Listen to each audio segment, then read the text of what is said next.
ദിവസം സുബഹിക്കൂടെ ക്ലാസ് കഴിഞ്ഞ് കഴിഞ്ഞാൽ മരണപ്പെട്ട നമ്മളെ ആൾക്കാരെയൊക്കെ ഓർത്തിട്ടാണ് പോകുന്നത്. ഇവിടെ നിങ്ങളോട് ഇറങ്ങി പോകുമ്പോൾ അസ്സലാമു അലൈക്കും ദ്വാറക്കൊന്നും മുഅ്മിനീൻ സലാം ചെയ്ത് അവരൊക്കെ ഒന്ന് ഓർത്ത് പോകും. അതാണ് സുബീഷിൻ്റെ ക്ലാസ്. അപ്പോൾ കഴിഞ്ഞ വെള്ളിയാഴ്ച ഇവിടെ ദ്വയർക്കാൻ വേണ്ടി ഇരുന്നപ്പോൾ ദിക്റുണ്ടെന്ന് പറഞ്ഞപ്പോൾ കുറേ ആളുകൾ നീച്ചു. ഈ ദിക്റുണ്ട് എന്ന് പറയുന്ന ആൾക്കാർ നമ്മൾ ഒരു ദിവസം ഇവിടെ പറയും നമ്മളെ പേരിൽ എന്തുണ്ടെന്ന് ദിക്റുണ്ട്, നമ്മൾ കബർ കടക്കുമ്പോഴേ ഇവിടെ ദിക്റുണ്ട് എന്ന് പറയും. അപ്പൊ ഈ ആൾക്കാർക്ക് അപ്പോഴേ മനസ്സിലാവും. അപ്പൊ നമ്മൾ മറ്റുള്ളവർക്ക് വേണ്ടി ദുആ ചെയ്യുക. അപ്പൊ നമ്മുടെ ദുആ നമുക്ക് മാത്രമല്ല, നമ്മളെ മഹല്ലത്തിന് വേണ്ടി, നമ്മുടെ മഹല്ലത്തിലെ ആളുകൾക്ക് വേണ്ടി, ഇവിടെ രോഗികൾക്ക് വേണ്ടി, നമ്മുടെ മഹല്ലത്തിൽ മരണപ്പെട്ടു പോയ സാധാരണക്കാരായ ആളുകൾ അല്ലേ, അവർക്കൊക്കെ വേണ്ടി, അതുപോലെ മുഅ്മിനീങ്ങളായ ആളുകൾക്ക് വേണ്ടി ദുആ ചെയ്യുക എന്നുള്ളത് നമ്മുടെ കടമയാണ്.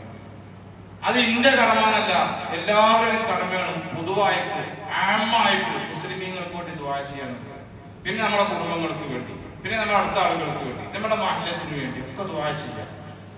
അതുകൊണ്ട് റബ്ബനാ ഗഫിർ ലനാ വലി ഇഖ്വാനിന അല്ലദീന സബഖൂനാ ബിൽ ഈമാൻ എന്ന് ഖുർആൻ പ്രത്യേകം ദുആ ഉണ്ട്. അപ്പോ പിന്നെ തഹ്ലീലിന് നിൽക്കൂല, ദിക്റിന് നിൽക്കൂല, ഒന്നിനും നമുക്ക് ഒഴിവില്ല. സുബഹി നിസ്കരിക്കാൻ വരാൻ ഒരു വക്തിനെങ്കിലും വരാനേ ഞാൻ പറഞ്ഞു. എല്ലാ വക്തിനും അല്ല, ഒരു വക്തിനെങ്കിലും വരണം. അതിപ്പോ ആളുകൾ കുറഞ്ഞു വരിക.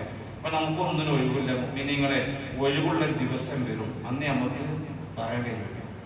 എല്ലാ അനുഗ്രഹങ്ങളും പൂർത്തിയാകുമ്പോ, എല്ലാ കാര്യങ്ങളും റാഹത്തായി നടക്കുമ്പോ, നമുക്ക് സമ്പത്ത് ധാരാളം ഉണ്ടാകുമ്പോ, ഒരുപാട് അനുഗ്രഹങ്ങൾ അല്ലാഹു ചെയ്തു തരുമ്പോ, മുഅ്മിനീങ്ങളെ ആ സമയത്ത് നമ്മൾ ഓർക്കേണ്ട കാര്യമാണ്, എല്ലാം അല്ലാഹു തന്നതാണ്, റബ്ബിൽ നിന്നുള്ളതാണ്.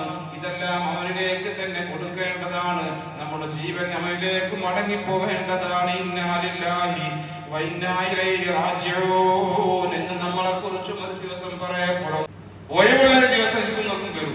അന്ന് നമുക്ക് തൊള്ള തുറന്ന് സംസാരിക്കാൻ, വായ തുറക്കാൻ പറ്റില്ല. മൗത്തിനെ അടുത്തുകൊണ്ടിരിക്കുമ്പോഴേ ഞാൻ ചെയ്തോളാന്ന് നമ്മളൊക്കെ പറയും.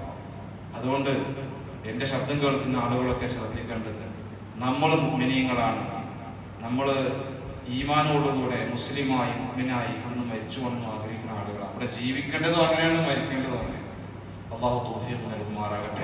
ഞാനത് പറഞ്ഞത് ദേഷ്യപ്പെട്ട് പറഞ്ഞല്ല. കഴിഞ്ഞ വെള്ളിയാഴ്ച എത്ര ആളുകളാണ്, കുറേ ആളുകൾ ഇറങ്ങിപ്പോയി. അപ്പൊ നമ്മൾ മരിക്കുന്നവർ ബോധമില്ലാത്തതുകൊണ്ടാണല്ലോ ചെയ്യുന്നത്.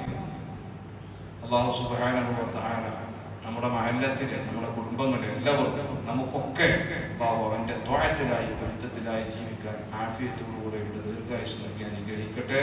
വആഖിറു ദഅവാനാ അൽഹംദുലില്ലാഹി റബ്ബിൽ ആലമീൻ. അസ്സലാമു അലൈക്കും.